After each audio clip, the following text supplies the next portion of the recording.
सा देश दुनिया का सबसे ताकतवर देश है? कौन सी कंट्री दुनिया की सबसे बड़ी सुपर पावर है? अगर इस सवाल का जवाब ढूंढने में आपको मुश्किल होती है तो जरा सोचकर देखो, किस देश की इकोनॉमी सबसे बड़ी इकोनॉमी है? किस देश के पास 20 ट्रिलियन डॉलर से ज्यादा का जीडीपी है? किस देश की कंपनियां दुनिया की सबसे फेमस कंपनियां हैं? किस देश की फिल्मों ने दुनिया पर सबसे ज्यादा प्रभाव डाला है? कौन से देश ने सबसे ज्यादा नोबेल प्राइज जीते हैं और कौन से देश ने सबसे ज्यादा ओलंपिक मेडल्स जीते हैं? किस देश के पास दुनिया की सबसे ज्यादा स्ट्रांग मिलिट्री पावर है? इन सब सवालों का जवाब है अमेरिका, अमेरिका और अमेरिका। लेकिन सवाल यहां पर यह है कि यूएसए दुनिया की सबसे बड़ी सुपर पावर कैसे बना? इन्होंने ऐसा क्या किया कि इतना ताकतवर देश बन गया इनका? इस सवाल को जानने की कोशिश करते हैं आज के इस वीडियो में। ये चार्ट दिखाता है दोस्तों पिछले 2000 सालों का इतिहास। दुनिया के जीडीपी में किस देश का कितना परसेंट कंट्रीब्यूशन रहा है।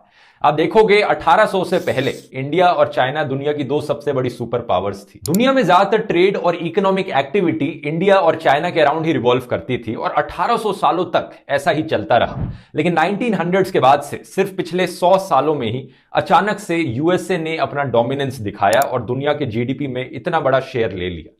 कैसे पॉसिबल हो पाया ये? हमें थोड़ा इतिहास में जाना पड़ेगा इसके लिए। साल 1492 की बात है कि इटालियन एक्सप्लोरर क्रिस्टोफर कोलंबस ने नॉर्थ अमेरिका के पास कुछ कैरेबियन आइलैंड्स की डिस्कवरी करी। इसी के बाद से ही यूरोपियंस को अमेरिका के बारे में पता चला और अमेरिका की कॉलोनाइजेशन की शुरुआत हुई यूरोपियंस के द्वारा। इस दौरान अमेरिका में रेड इंडियंस रहते थे जिन्हें नेटिव अमेरिकन्स भी कहा जाता है। बहुत सारी अलग अलग ट्राइब्स थी। स्पेन ने मोस्टली साउथ अमेरिका को कॉलोनाइज किया, जिसे आज के दिन लैटिन अमेरिका कहा जाता है। यही रीजन है कि ज्यादातर साउथ अमेरिकन कंट्रीज में स्पेनिश बोली जाती है। ब्रिटेन ने अराउंड 1600s में अमेरिका में अपनी पहली कॉलोनी बसाई और फ्रांस ने भी कॉलोनाइजेशन स्टार्ट किया। शुरुआत में यही तीन मेन पावर्स थी, ब्रिटेन, फ्रांस और स्पेन, जिन्होंने नॉर्थ अमेरिका को कॉलोनाइज किया। इसके बाद आने वाले सालों में अमेरिका में रहने वाले नेटिव अमेरिकन की पॉपुलेशन 80 to 90% खत्म हो गई और इसके पीछे कई रीजंस हैं, लेकिन सबसे बड़ा रीजन है जो डिजीजेस यूरोपियन कॉलोनाइजर्स अपने साथ लेकर आए थे। स्मॉल पॉक्स और इन्फ्लुएंजा जैसे डिजीजेस जिनके लिए इम्यूनिटी नहीं थी नेटिव अमेरिकन के अंदर। इसके भी कई दशकों बाद 4 जुलाई 1776 को अमेरिकन रेवोल्यूशनरीज ने अपना इंडिपेंडेंस डिक्लेयर किया ब्रिटिश से। तो अमेरिका एक नई कंट्री बन गया। यहां पर जन्म होता है यूनाइटेड स्टेट्स ऑफ अमेरिका का। ये सब अपने आप में एक बड़ी कहानी है, लेकिन हम 1850 के बाद आते हैं, क्योंकि अगर आप चार्ट में देखोगे तो अमेरिका का जो ग्राफ है वो 1850 के बाद ही ऊपर उठना शुरू हुआ है। ये वो जमाना था जब ब्रिटिश, फ्रेंच और स्पेनिश कॉलोनाइजर्स दुनिया भर के कई देशों पर, कई टेरिटरीज पर कब्जा करके बैठे थे। इंडिया भी ब्रिटिश राज की एक कॉलोनी थी।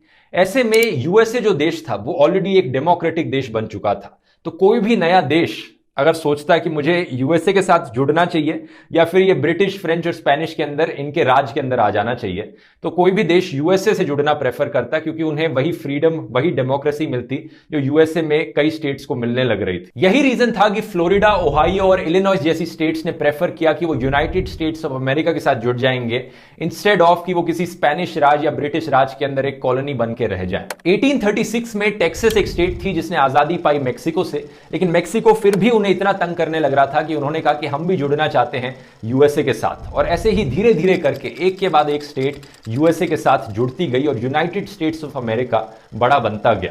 हर स्टेट का यूएसए के साथ जुड़ने के पीछे अपना रीजन था, लेकिन ऐसा नहीं है कि अमेरिका बड़ा भोला भाला देश था। मतलब एक डेमोक्रेटिक कंट्री जरूर था अमेरिका, लेकिन उनके भी इंटेंशंस थे कि जितना ज्यादा वो अपनी टेरिटरी को एक्सपैंड कर सकें उतना ही अच्छा होगा। इसी रीजन से 1867 में अलास्का की जो टेरिटरी थी वो अमेरिका ने रशिया से खरीद ली at a price of $7.2 million.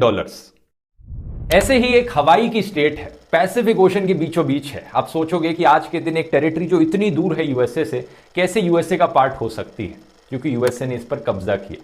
1898 में यूएसए ने किंगडम ऑफ हवाई को ओवरथ्रो कर दिया और इस टेरिटरी को भी ऑक्यूपाई कर लिया। अब कहने के लिए यूएसए एक कॉलोनाइजर नहीं था ब्रिटेन, फ्रांस और स्पेन की तरह, लेकिन इसका बिहेवियर भी उन्हीं जैसा ही था। कुछ जगहों के पर्सपेक्टिव से देखें तो प्यूर्टो रिको, गुआम और फिलीपींस के जो एरियाज थे उन्हें भी यूएस के द्वारा एनेक्स किया गया 1898 में by the US president William McKinley. USA ने $20 मिलियन दिए स्पेन को फिलीपींस अपने अंदर लेने के लिए। लेकिन आज के दिन फिलीपींस एक इंडिपेंडेंट कंट्री है, क्योंकि 1946 में फिलीपींस को इंडिपेंडेंस मिल गया था यूएसए से। तो सारा पैसा बेकार। तो 1900s तक यूएसए एक बहुत ही बड़ा देश बन चुका था, ढेरों टेरिटरीज यूएसए का पार्ट थी। और जाहिर सी बात है, जितना बड़ा देश होगा उतनी ही ज्यादा इकोनॉमी आपकी बड़ी होगी, उतना ही ज्यादा जीडीपी होगा। यही रीजन है कि ग्राफ में आप देखोगे कि यूएसए ऑलरेडी काफी बड़ा शेयर ऑक्यूपाई कर चुका है वर्ल्ड जीडीपी का। अगर आपको दोस्तों इस वीडियो के एनिमेशंस, ग्राफिक्स और एडिटिंग अच्छी लग रही है तो एक चीज मैं कहना चाहूंगा, ये ऐसी स्किल्स हैं जो आप प्रोफेशनली सीख सकते हैं घर बैठे बैठे। स्किल शेयर एक बहुत ही बढ़िया प्लेटफॉर्म है ये स्किल्स सीखने के लिए। स्किल शेयर एक ऑनलाइन लर्निंग कम्युनिटी है जहां पर आप अवार्ड विनिंग एक्सपर्ट से सीख सकते हैं उन्हीं की फील्ड से। ना सिर्फ ग्राफिक डिजाइनिंग, वीडियो एडिटिंग, बल्कि वेब डिजाइनिंग, मार्केटिंग, फोटोग्राफी और बहुत सारी और स्किल्स आप प्रोफेशनली सीख सकते हैं। मैंने खुद जो स्पीकिंग की क्लासेस है वो स्किल शेयर पर ली थी ताकि मैं अपनी प्रेजेंटेशन स्किल्स इंप्रूव कर पाऊं। तो अभी मैं थोड़ी प्रोडक्टिविटी की क्लासेस ले रहा हूं स्किल शेयर पर, जिससे मैं अपनी प्रोडक्टिविटी इंप्रूव कर पाऊं और आपके लिए वीडियो फ्रीक्वेंसी बढ़ाई जा सके। लेकिन आप भी स्किल शेयर का इस्तेमाल कर सकते हैं। इनका ईयरली सब्सक्रिप्शन है ₹1788 के लिए, यानी ₹149 पर मंथ। बहुत ही सस्ता है ये, एक मूवी टिकट के प्राइस से भी कम है। और इस सब्सक्रिप्शन में आप अनलिमिटेड क्लासेस ले सकते हैं किसी भी स्किल के लिए। और क्योंकि स्किल शेयर ने इस वीडियो को स्पॉन्सर किया है, तो आप में से पहले 1 लाख लोग जो डिस्क्रिप्शन में मौजूद लिंक पर क्लिक करेंगे, उन्हें फ्री ट्रायल सब्सक्रिप्शन मिलेगा स्किल शेयर का। तो आप ट्राई आउट करके देख सकते हैं, पसंद आया तो फिर खरीद भी सकते हैं। लिंक नीचे डिस्क्रिप्शन में मिल जाएगी। लेकिन ये तो बस शुरुआत है, असली जादू होता है 1900 और 1950 के बीच में। याद है आपको क्या हुआ था इन 50 सालों में? दुनिया में 2 वर्ल्ड वॉर्स हुई थी। लेकिन ये दोनों वर्ल्ड वॉर्स कहां हुई थी? यूरोप में हुई थी। France, Germany, UK, Spain, Italy सब एक दूसरे से लड़ाई कर रहे थे इन दोनों वर्ल्ड वॉर्स में, और यूएसए अपना साइड में दूर अलग से बैठा था। हालांकि यूएसए ने भी पार्टिसिपेट किया था इन वर्ल्ड वॉर्स में, लेकिन हथियार सप्लाई किया था इन देशों को। यूएस की जमीन पर लड़ाई नहीं हुई। बहुत से अमेरिकन सोल्जर्स जरूर शहीद हुए इन दोनों वर्ल्ड वॉर्स में, लेकिन इकोनॉमिकली यूएसए को ज्यादा असर नहीं पड़ा। इनफैक्ट यूएसए इकलौती कंट्री थी जिसने प्रॉफिट कमाया इन वर्ल्ड वॉर्स से। इतने हथियार उन्होंने बेचे जर्मनी, फ्रांस और बाकी यूरोपियन कंट्रीज को कि ओवरऑल वो प्रॉफिट में ही रहे। और यूके, जर्मनी, फ्रांस जैसी जो कंट्रीज थी, इनके अंदर पूरी तबाही मच गई। ऐसा नहीं है कि यूएसए ने कुछ ज्यादा नाजायज फायदा उठाने की कोशिश करी इस सारी तबाही से, बस ये चांस की बात थी कि यूएसए इकोनॉमिकली प्रॉफिट में रहा वर्ल्ड वॉर्स के दौरान। बात क्या थी? जब यूरोपियन कंट्रीज में जंग छिड़ी, यूरोपियन लोगों को लगा कि हमारी करेंसी का तो अब सत्यानाश होने वाला है, हमारी इकोनॉमी डूबने वाली है, तो हम क्या करते हैं, अपना पैसा बचाने के लिए यूएस डॉलर खरीद लेते हैं, क्योंकि यूएस डॉलर एक स्टेबल करेंसी है और अमेरिका काफी स्टेबल कंट्री है वर्ल्ड वॉर्स के टाइम पर। तो बहुत सारे लोगों ने जाकर यूएस डॉलर खरीदा, जिससे कि यूएस डॉलर की वैल्यू बढ़ गई। 1944 में जब वर्ल्ड वॉर 2 अपने अंतिम मौकाम पर थी, तब 44 एलाइड कंट्रीज साथ में आई और इन्होंने डिसाइड किया कि हम अपनी करेंसीज को स्टेबल रखने के लिए अपनी करेंसीज को यूएस डॉलर के साथ लिंक कर देंगे और यूएस डॉलर गोल्ड के साथ लिंक्ड रहेगा। और एलाइड कंट्रीज ने ऑब्वियसली वर्ल्ड वॉर 2 जीती और यूएस डॉलर इसी तरह से दुनिया की इंटरनेशनल करेंसी बन गया। इसके बाद इंटरनेशनल मॉनेटरी फंड और यूनाइटेड नेशंस जैसी ऑर्गेनाइजेशंस की स्थापना करी गई, जहां पर अमेरिका ने एक बहुत अहम भूमिका निभाई। ऐसी ही एक थी GATT, the general agreement on tariffs and trade, जिसे 1947 में फाउंड किया गया 23 कंट्रीज के द्वारा। इन कंट्रीज ने डिसाइड किया कि हम इकोनॉमिक ग्रोथ को बूस्ट करने के लिए अपने बीच में जो ट्रेड बैरियर्स हैं उसे घटा देंगे। इसका मतलब था कि हम स्वदेशी नेशनलिज्म को प्रमोट करने की जगह हम इंटरनेशनल ट्रेड और ग्लोबलाइजेशन को बढ़ावा देंगे। यही चीज बाद में जाकर WTO में बन गई 1995 में। 1950 के बाद अमेरिका और सोवियत यूनियन 2 सबसे बड़ी सुपर पावर्स बन के निकली और यहां शुरुआत हुई कोल्ड वॉर की। यूएसए और सोवियत यूनियन के बीच में जो जंग थी उसे कोल्ड वॉर कहा जाता है। ये एक आइडियोलॉजिकल वॉर थी कम्युनिज्म और कैपिटलिज्म के बीच में। लेकिन एक दूसरे से डायरेक्टली लड़ने की जगह इन दोनों कंट्रीज ने प्रॉक्सी वॉर खेली। मतलब अपने एक देश में एक दूसरे से जाकर नहीं लड़ेंगे, दूसरी कंट्रीज में जाकर इन्होंने लड़ाई करनी शुरू करी। जिन जिन देशों में यूएसए को लगता था कि कम्युनिस्ट आइडियोलॉजी फैलने लग रही है, वो जाकर उन देशों में सरकारें गिरा देते थे। कभी ऑपोजिशन की पैसे से फंडिंग करके, तो कभी टेररिस्ट रेबेल ग्रुप्स की फंडिंग करके, तो कभी डायरेक्टली असैसिनेट करके रेवोल्यूशनरीज को। जैसे कि बोलिवियन कूप में 1964 के चे गुएवारा को CIA के ऑपरेटिव्स ने एग्जीक्यूट किया। ऑपरेशन साइक्लोन में अफगानिस्तान में जाकर तालिबान मिलिटेंट्स की फंडिंग करी ताकि सोवियत यूनियन का इन्फ्लुएंस रोका जा सके। और उसी की वजह से यहां पर टेररिस्ट ग्रुप्स की भी शुरुआत हुई। ऐसी ही कहानियां सुनने को मिली Brazil, Chile, Argentina, Iran, Congo, Dominican Republic और कई सारे एग्जाम्पल्स हैं ऐसे देशों से। इतने सारे देशों की इंटरनल पॉलिटिक्स में इंटरफेयर करने की वजह से बहुत सारे देश डायरेक्टली डिपेंडेंट बन गए यूएसए पर, जिसकी वजह से अमेरिका और भी ज्यादा पावरफुल बन गया। यही रीजन है कि आज के दिन 800 से ज्यादा मिलिट्री बेसिस हैं अमेरिका के 70 से ज्यादा अलग अलग देशों में। और कोल्ड वॉर के दौरान ये सब अचीव करने के लिए अमेरिका को बहुत सारा पैसा स्पेंड करना पड़ा मिलिट्री पर, जिसकी वजह से आज के दिन अमेरिका की मिलिट्री पावर बेस्ट है दुनिया में। और ये कोई इतनी अच्छी चीज नहीं है, वीडियो के एंड में बताऊंगा मैं क्यों।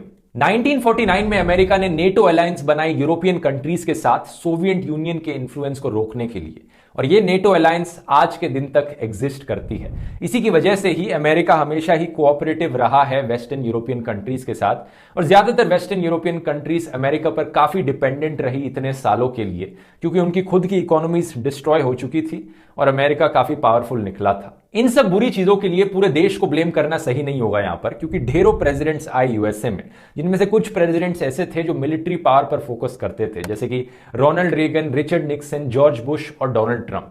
लेकिन दूसरी तरफ कुछ प्रेसिडेंट्स ऐसे थे जो पीसफुल अलायंसेस बनाने पर फोकस करते थे और उनका मिलिट्री में ज्यादा इंटरेस्ट नहीं था, जिसकी वजह से देश आगे बढ़ा है पीसफुली। जैसे कि अल गोर एक वाइस प्रेसिडेंट थे यूएसए के, Roosevelt, Woodrow Wilson, Jimmy Carter और बैराक ओबामा। वुडरो विल्सन वो प्रेसिडेंट थे यूएसए के जिन्होंने डिसीजन लिया कि अमेरिका को बाहर ही रखा जाएगा वर्ल्ड वॉर 1 से, और सिर्फ तभी इंटरफियर किया इन्होंने 1917 में, जब पता लग रहा था कि अमेरिका के इंटरफेरेंस से ये वॉर खत्म हो सकती है। इन्होंने लीग ऑफ नेशंस की भी शुरुआत करी थी, जो कि एक इंटरनेशनल बॉडी थी यूनाइटेड नेशंस की ही तरह, और यूनाइटेड नेशंस से पहले शुरू करी गई थी। एक अटेम्प्ट था पूरी दुनिया में पीस लाने का। तो कोल्ड वॉर के समय दुनिया का नक्शा कुछ ऐसा दिखता था। ऑलमोस्ट हर एक देश या तो अमेरिका के साथ था या सोवियत यूनियन के साथ था। तो कोई हैरानी की बात नहीं थी कि जब सारे देश या तो इस तरफ जाएंगे या उस तरफ जाएंगे, इससे ये दोनों ही देश और पावरफुल बन गए, ये दोनों देश सुपर पावर बन गए।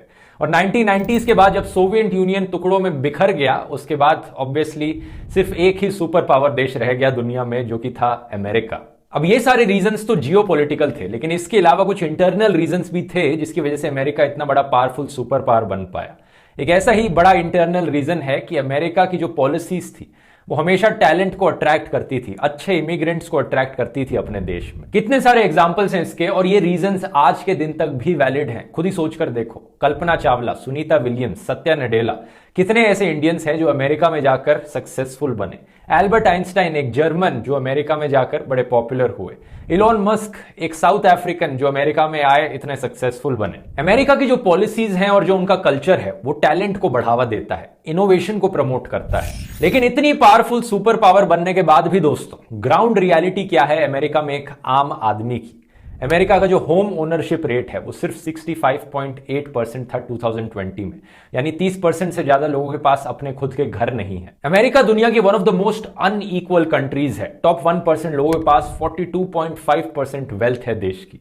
हेल्थ केयर सिस्टम अमेरिका का बहुत ही ज्यादा महंगा है और खराब है। ओबेसिटी लेवल्स एक बहुत ही कमाल के लेवल तक पहुंच चुके हैं अमेरिका में। ढेरों स्टूडेंट्स अपनी कॉलेज ट्यूशन फीस अफोर्ड नहीं कर पाते, इतना महंगा है कॉलेज में पढ़ना अमेरिका में कि करोड़ों के कर्ज में डूब जाते हैं वहां पर स्टूडेंट्स। इसके साथ ही साथ अमेरिका में कोई ढंग के गन लॉज नहीं है। 600 से ज्यादा मास शूटिंग्स हुई थी सिर्फ एक साल के अंदर 2020 में अमेरिका में, जिसकी वजह से 3000 से ज्यादा लोगों की मौत हो गई। तो शायद इतना सारा पैसा मिलिट्री पर खर्च करने की जगह अगर अमेरिका ने अपने लोगों की डेवलपमेंट में यह पैसा खर्च किया होता तो शायद इस सुपर पावर के कुछ मायने होते। आज के दिन जो नॉर्वे, डेनमार्क, स्वीडन जैसी कंट्रीज हैं, ये अमेरिका से कितनी आगे निकल चुकी हैं ह्यूमन डेवलपमेंट के मामले में, लेकिन इन कंट्रीज को कोई सुपर पावर नहीं बुलाता, क्योंकि शायद ये कंट्रीज इकोनॉमिकली इतनी पावरफुल नहीं है, इनकी मिलिट्री इतनी पावरफुल नहीं है, लेकिन एक आम आदमी के लिए जीवन बिताना इन नॉर्डिक कंट्रीज में बेहतर है अमेरिका के कंपैरिजन में। तो इस वीडियो से अगर कोई लेसन मिलता है तो वो ये है कि किसी भी देश को सुपर पावर बनने के पीछे नहीं भागना चाहिए। बस अपने देश को बेहतर बनाने पर फोकस करो, अपने लोगों की जिंदगी सुधारने पर फोकस करो। ये सुपर पावर के सपने रहने दो। उम्मीद है ये इन्फॉर्मेटिव वीडियो आपको पसंद आया होगा। अगर पसंद आया तो नीचे कमेंट्स में लिखकर बताइए कि ऐसे और कौन से टॉपिक्स पर आप वीडियोस देखना चाहेंगे। मिलते हैं अगले वीडियो में फिर। धन्यवाद।